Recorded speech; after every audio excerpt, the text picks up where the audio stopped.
ಮಹಾದೇವಿ ಅಮ್ಮ ಶ್ರೀ ಚಕ್ರವಾಸಿನಿ.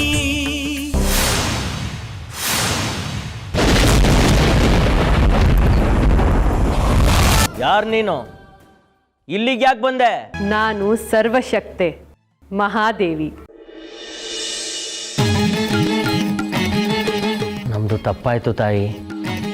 ವೈಯಕ್ತಿಕ ಜಿದ್ದಿಗೆ ಬಿದ್ದು ಸಾಮಾಜಿಕ ಜವಾಬ್ದಾರಿಗಳನ್ನೇ ಮರ್ತುಬಿಟ್ವಿ. ಮಗುನೂ ಚಿವುಟುತ್ತೀಯ, ತೊಟ್ಟಿಲನ್ನೂ ತೂಗುತ್ತೀಯ. ನಿನ್ನ ನಡೆಯೇ ಅರ್ಥವಾಗುವುದಿಲ್ಲ. ಕಷ್ಟಗಳನ್ನು ಕೊಡೋದು ಅವರ ಆತ್ಮಸ್ಥೈರ್ಯ ಪರೀಕ್ಷೆಗಾಗಿ. ಅದರಲ್ಲಿ ಅವರು ಗೆದ್ದರೆ ತೊಟ್ಟಲನ್ನು ತೂಗಿ ಸಂಭ್ರಮ ಪಡುತ್ತೀನಿ ಅಷ್ಟೇ.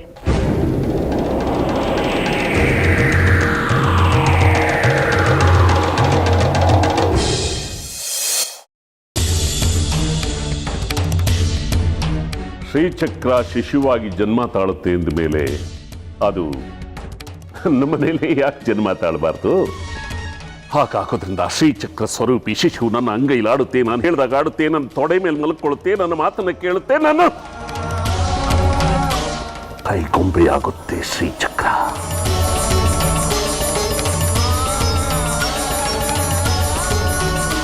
ಈ ಮನೆಯ ಪ್ರತಿ ಕಣ ಕಣದಲ್ಲೂ ನೀವೇ ತುಂಬೋಗಿದ್ರೆ ನಾವು ಅನ್ನಿಸ್ತಿದೆ ವಿರೂಪಾಕ್ಷ ಶಾಸ್ತ್ರಿಗಳೇ. ನೀವಿಲ್ಲದ ಈ ಮನೆ ಉಸಿರಿಲ್ಲದ ದೇಹದಂತಾಗಿದೆ.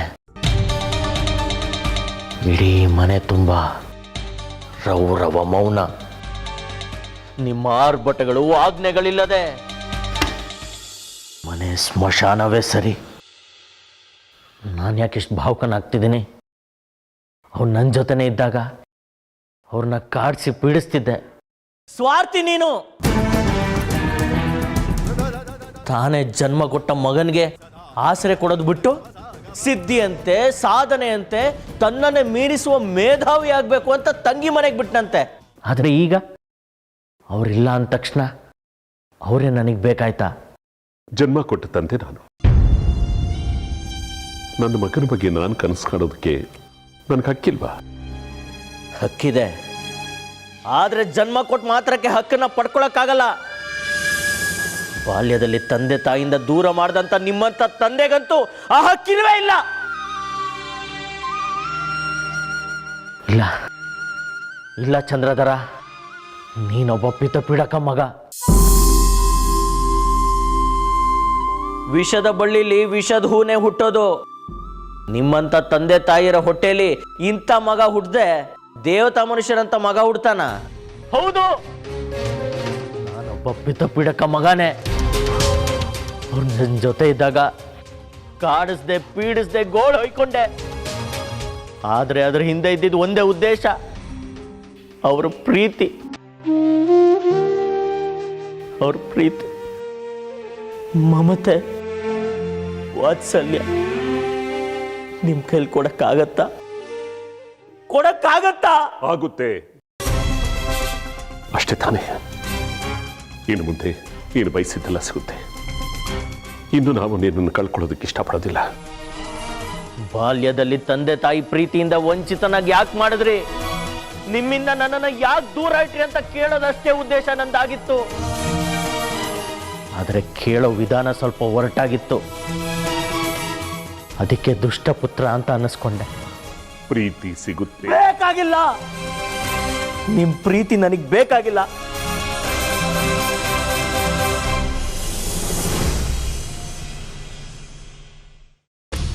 ಇಲ್ಲ, ನಾನ್ ದುಷ್ಟಪುತ್ರ ಅಲ್ಲ. ಅವರು ದುಷ್ಟ ತಂದೆ. ಅವ್ರಿಗೆ ಬೇಡ ಅನ್ನಿಸ್ದಾಗ ನನ್ನನ್ನು ಕರ್ಕೊಂಡೋಗಿ ದೂರದ ವಾರಣಾಸಿಗೆ ಬಿಟ್ರು. ಅತ್ತೆ ಮಡ್ಲಿಗೆ ಹಾಕಿದ್ರು. ಬೇಕು ಅನ್ನಿಸ್ದಾಗ ಇಷ್ಟು ವರ್ಷ ಇಲ್ದಿರೋ ಪ್ರೀತಿನ ಅದೆಲ್ಲಿಂದನೋ ಎರವಲ್ ತಗೊಂಡು ದಾರೆ ಎರೆದ್ರು. ನ್ಯಾಯವಾಗಿ ಹೇಳಬೇಕು ಅಂದ್ರೆ ಅನ್ಯಾಯ ಆಗಿರೋದು ನಿನಗೆ ಚಂದ್ರಧರ, ನಿನಗೆ.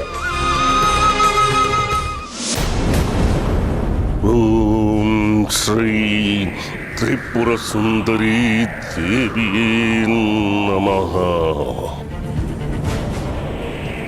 ಓಂ ಶ್ರೀ ತ್ರಿಪುರ ಸುಂದರಿ ದೇವಿ ನಮಃ.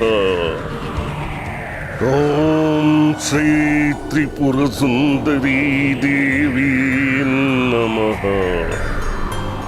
ಓಂ ಶ್ರೀ ತ್ರಿಪುರ ಸುಂದರಿ ದೇವಿ ನಮಃ. ಓಂ ಶ್ರೀ ತ್ರಿಪುರ ಸುಂದರಿ ದೇವಿ ನಮಃ. ಓಂ ಶ್ರೀ ತ್ರಿಪುರ ಸುಂದರಿ ದೇವಿ ನಮಃ. ಓಂ ಶ್ರೀ ತ್ರಿಪುರ ಸುಂದರಿ ದೇವಿ ನಮಃ. ಓಂ ಶ್ರೀ ತ್ರಿಪುರ ಸುಂದರಿ ದೇವಿ ನಮಃ. ಓಂ ಶ್ರೀ ತ್ರಿಪುರ ಸುಂದರಿ ದೇವಿ ನಮಃ.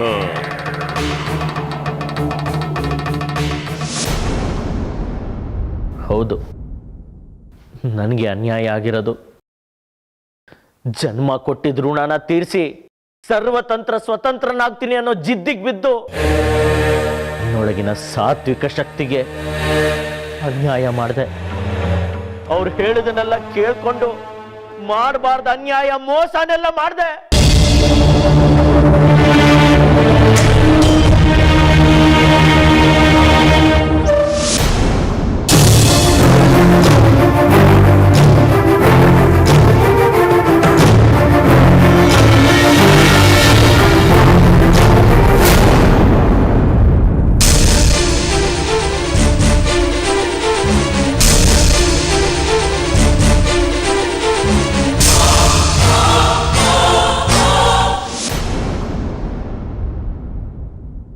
ದೇವಿಕಾ,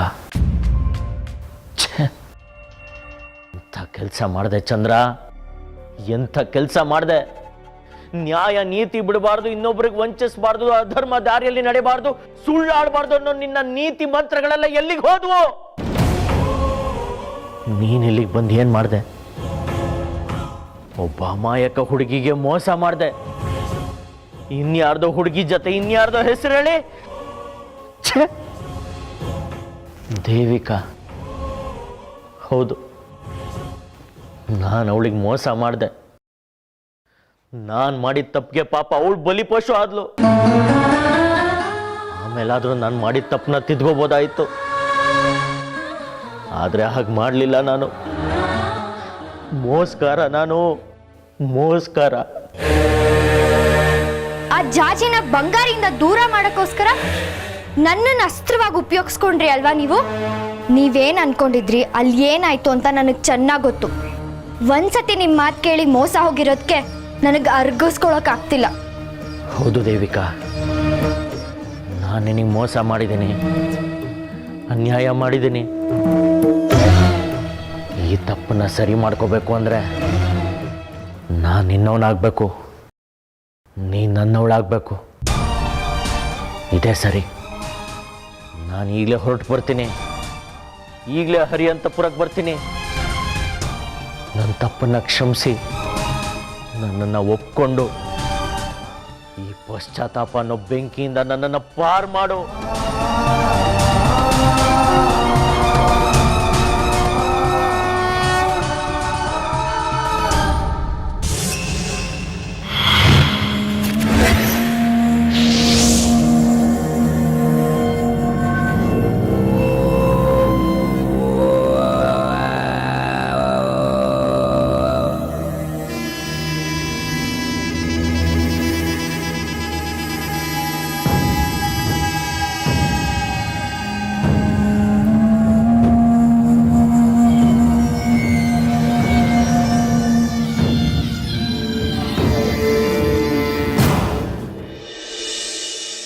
ಜಾಜಿ, ನೀನೀಗ ತುಂಬ ಬಸ್ರಿ. ಇಂಥ ಸಮಯದಲ್ಲಿ ನಿನ್ನನ್ನು ಒಳ್ಳೊಳ್ಳೆ ಕಥೆಗಳನ್ನು ಕೇಳ್ತಿರ್ಬೇಕು, ಒಳ್ಳೊಳ್ಳೆ ಹಾಡುಗಳನ್ನು ಕೇಳ್ತಿರ್ಬೇಕು. ಅಂದರೆ ನಿನ್ನ ಹೊಟ್ಟೆಲಿ ಹುಟ್ಟು ಮಗ ವಿದ್ಯಾವಂತನಾಗ್ತಾನೆ. ಮಗು ಜಾಜಿ, ದೇಶಿಕ್ರೆ, ಹೇಗಿದೆಯಾ ಮಗು? ನಾನು ಚೆನ್ನಾಗಿದ್ದೀನಿ, ನೀವು ಹೇಗಿದ್ದೀರಾ? ಚೆನ್ನಾಗಿದ್ದೇನಮ್ಮ, ಎಲ್ಲ ತಾಯಿ ಕೃಪೆ. ದೇಶಿಕ್ರೆ, ಇತ್ತೀಚೆಗೆ ಮನೆ ಕಡೆ ಬಂದೇ ಇರಲಿಲ್ಲ. ಹೌದು ದೇಶಿಕರೇ, ಬಹಳ ಅಪರೂಪ ಆಗ್ಬಿಟ್ಟಿದ್ದೀರಾ. ನಮ್ಮ ಶೇಖರಿಗಾದ್ರೆ ದೇವಸ್ಥಾನದಲ್ಲಿ ಸಿಗ್ತೀರಾ, ನಮಗಂತೂ ಕೈ ಸಿಗ್ಲಾರ್ದಷ್ಟು ದೂರ ಆಗ್ಬಿಟ್ಟಿದ್ದೀರಾ. ದೂರ ಅಂತೇನೂ ಅಲ್ಲ ತಾಯಿ, ನಿಮಗೆ ಗೊತ್ತಲ್ಲ ನನ್ನ ಪರಿಸ್ಥಿತಿ. ವಿರೂಪಾಕ್ಷ ಶಾಸ್ತ್ರಿಗಳು ದೇಶಾಂತರ ಹೊರಟೋದ್ಮೇಲೆ ದೇವಸ್ಥಾನದ ಕೆಲವು ಜವಾಬ್ದಾರಿಗಳು ನನ್ನ ಮೇಲೆ ಹೆಚ್ಚಿಗೆ ಬಿದ್ದಿದೆ. ಆ ಜವಾಬ್ದಾರಿನೆಲ್ಲ ನಿಭಾಯಿಸಿ ಈ ಕಡೆ ಬರೋದು ನನಗೂ ಸ್ವಲ್ಪ ಕಷ್ಟನೇ. ನನಗೂ ವಯಸ್ಸಾಯ್ತು ನೋಡಿ. ದಿನಕ್ಕೆ 4 ಸಲ ದೇವಸ್ಥಾನಕ್ಕೆ ಹೋದರೆ ಒಂದು ಹೆಜ್ಜೆ ಇಡೋದಕ್ಕೂ ಈ ಮಂಡಿ ಬಿಡೋದಿಲ್ಲ. ಇರ್ಲಿ ಬಿಡಿ ದೇಶಕ್ರೆ, ಇಷ್ಟು ದಿನ ಆದ್ಮೇಲೆ ಆದ್ರೂ ಬಂದ್ರಲ್ಲ, ಅಷ್ಟೇ ಸಂತೋಷ. ಕುಡಿಯಕ್ಕೆ ಮಜ್ಜಿಗೆ ಕೊಡ್ಲಾ?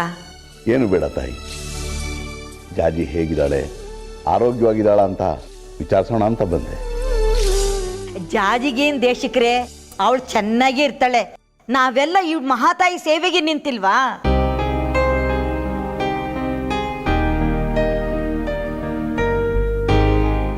ಈ ತಾಯಿ ಸೇವೆ ಮಾಡಿದರೆ ಆ ಅಮ್ಮನವ್ರಿಗೆ ಸೇವೆ ಮಾಡಿದಾಗಮ್ಮ.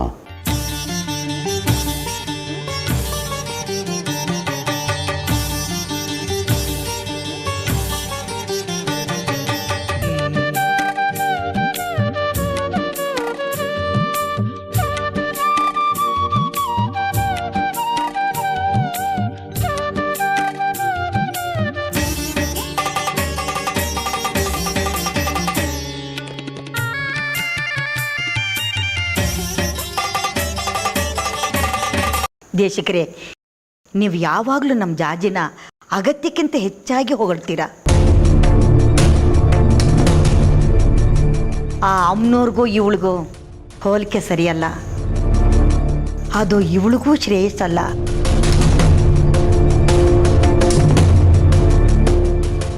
ಆ ಜಗನ್ಮಾತೆಯಲ್ಲಿ ಇವಳೆಲ್ಲಿ?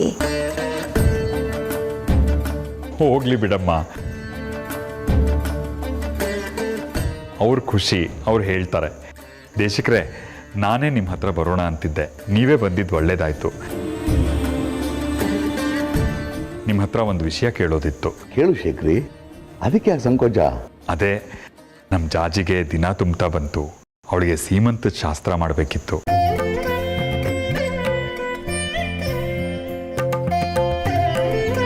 ಆ ಬಗ್ಗೆ ನೀವು ಇನ್ನೂ ಯೋಚನೆ ಮಾಡಿಲ್ವಾ? ಇಷ್ಟೊತ್ತಿಗೆಲ್ಲ ತಯಾರಿ ಆಗಬೇಕಾಗಿತ್ತು. ನೀವೊಂದು ಒಳ್ಳೆ ದಿನ ನೋಡಿಕೊಟ್ರೆ ಅವತ್ತು ನಾವು ತಯಾರಿ ಮಾಡ್ಕೋತೀವಿ. ಅದಕ್ಕೇನಂತೆ, ಧಾರಾಳವಾಗಿ ಹೇಳೋಣ. ನಾನು ಪಂಚಾಂಗ ತಂದಿಲ್ಲ, ನಿಮ್ಮಲ್ಲಿರೋ ಪಂಚಾಂಗ ತಂದ್ಕೊಡು, ನೋಡಿ ಹೇಳ್ತೀನಿ.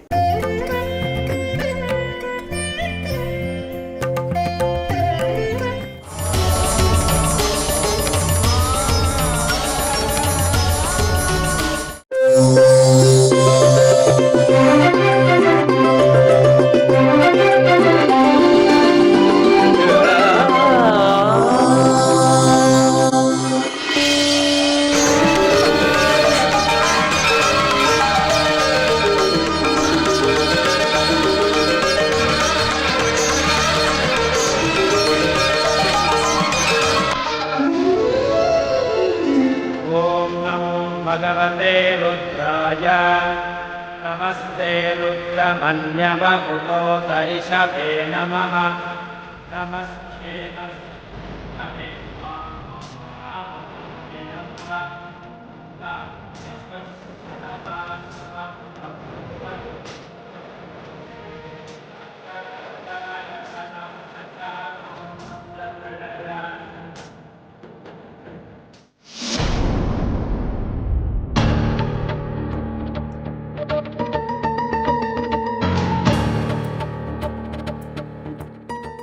ಯಾವ ಮುಖ ಹೊತ್ತು ಇಲ್ಲಿಗೆ ಬಂದಿದೆಯಾ ಚಂದ್ರಾಧರ?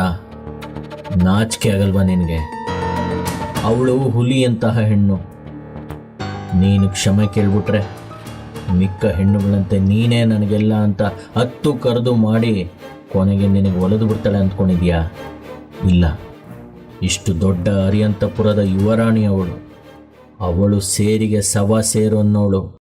ಬಂದ ದಾರಿಗೆ ಸುಂಕವಿಲ್ಲ ಚಂದ್ರ, ಹೊರಟ್ಬಿಡು.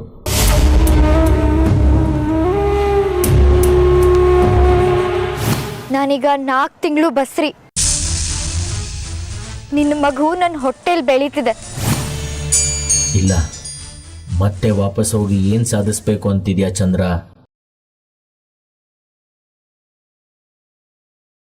ಅವಳು ನಿನ್ನವಳು, ನಿನಗೆ ಸೇರಬೇಕಾದವಳು. ಗೊತ್ತೋ ಗೊತ್ತಿಲ್ಲದೆಯೋ ಅತಾಚುರ್ಯ ನಡೆದಿರೋದಂತೂ ನಿಜ. ತಪ್ಪಿನ ಅರಿವಾದ ಮೇಲೂ ಪಲಾಯನ ಮಾಡೋದು ಸರಿಯಲ್ಲ. ಏನಾದ್ರಾಗ್ಲಿ, ಇಷ್ಟು ದೂರ ಬಂದಿದೀಯಾ, ದೇವಿಕಳನ್ನು ಮಾತಾಡಿಸ್ಕೊಂಡೇ ಹೋಗು. ತಗೊಳ್ಳಿ ದೇಶಿಕರೇ. ಕೊಡಪ್ಪ.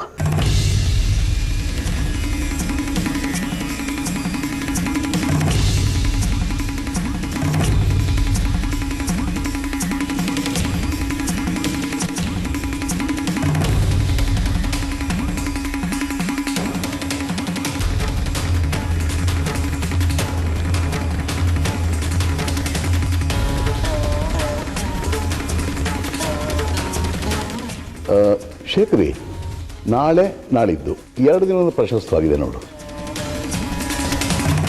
ಅಲ್ಲ ದೇಶಿಕರೇ, ನಾಳೆ ನಾಳದ್ದು ಅಂದರೆ ತುಂಬ ಕಷ್ಟ ಆಗುತ್ತೆ. ಅದಕ್ಕೆಲ್ಲ ಹೊಂದಿಕೆ ಮಾಡ್ಕೋಬೇಕು, ಅವ್ರಿವ್ರಿಗೆಲ್ಲ ಹೇಳಬೇಕು. ಬರೋ ವಾರದಲ್ಲಿ ಯಾವುದಾದ್ರೊಂದು ಒಳ್ಳೆ ಮುಹೂರ್ತ ಇದ್ರೆ ಹೇಳಿ. ಹೌದು ದೇಶಿಕರೇ, ಇಷ್ಟು ಹತ್ತಿರದಲ್ಲಿ ನಾಳೆ ನಾಳದ್ದು ಅಂದರೆ ತುಂಬ ತೊಂದರೆ ಆಗ್ಬಿಡುತ್ತೆ.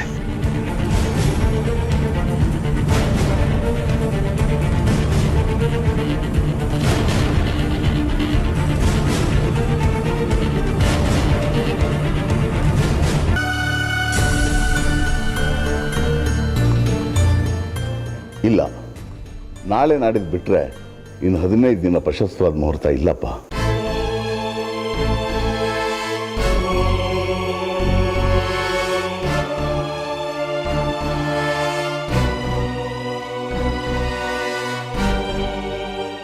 ಅಯ್ಯೋ ದೇಶಿಕರೇ, ಅಷ್ಟೊಂದು ದಿನ ಎಲ್ಲ ಕಾಯಕ್ಕಾಗಲ್ಲ. ಅಷ್ಟರಲ್ಲಿ ಹೆರಿಗೆನೇ ಆಗ್ಬಿಡುತ್ತೆ.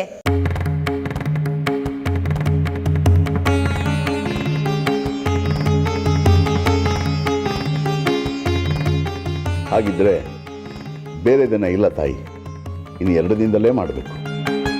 ಸರಿ ದೇಶಿಕರೇ, ಹಾಗೆ ಮಾಡೋಣ ಬಿಡಿ.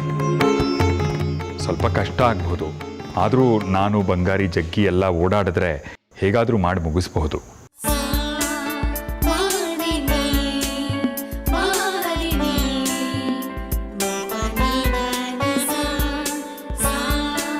ಸರಿ ಶೇಖರಿ, ಹಾಗೆ ಮಾಡು.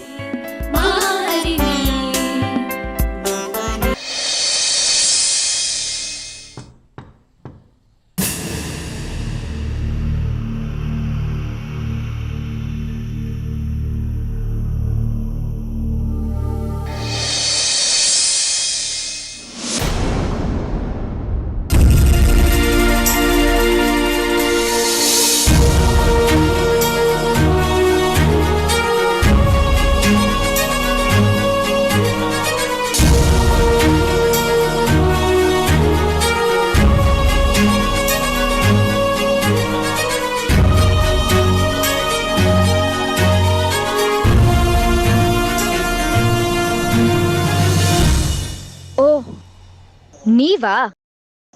ಬನ್ನಿ ಒಳಗಡೆ.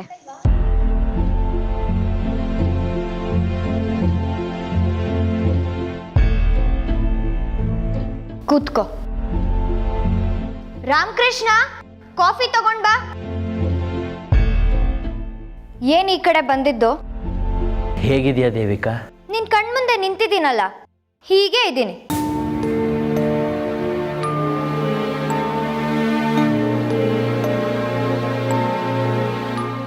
ತುಂಬು ಬಸ್ರಿ ನೀನು. ನನ್ಗೆ ಯಾಕೆ ಈ ವಿಷಯ ಹೇಳಿಲ್ಲ? ನಿನಗ್ಯಾಕೆ ಹೇಳಬೇಕು? ಯಾರು ನೀನು?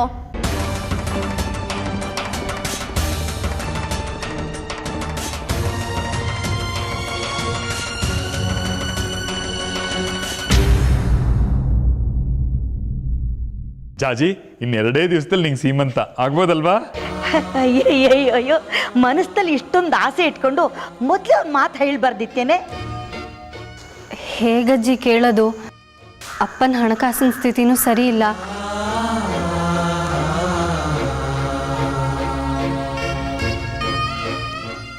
ಬಂಗಾರಿ ದುಡಿಮೆನೂ ಅಷ್ಟಕ್ಕಷ್ಟೇ. ಅದಕ್ಕೆ ಸುಮ್ಮನಾದೆ.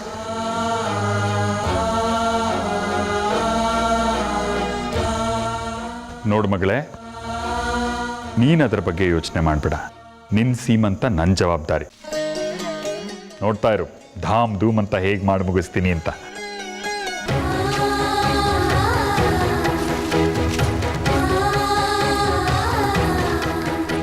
ಆದರೂ ನಿಮಗೆಲ್ಲ ಕಷ್ಟ ಕೊಡೋದಕ್ಕೆ ನನಗಿಷ್ಟ ಇಲ್ಲ ಅಪ್ಪ. ಇದ್ರಲ್ಲಿ ಕಷ್ಟ ಏನು ಬಂತು? ಮಗಳ ಸೀಮಂತ ಮಾಡೋದು ಅಪ್ಪನ ಕರ್ತವ್ಯ. ಆ ಕರ್ತವ್ಯನೇ ಅವನ ಸಂತೋಷ.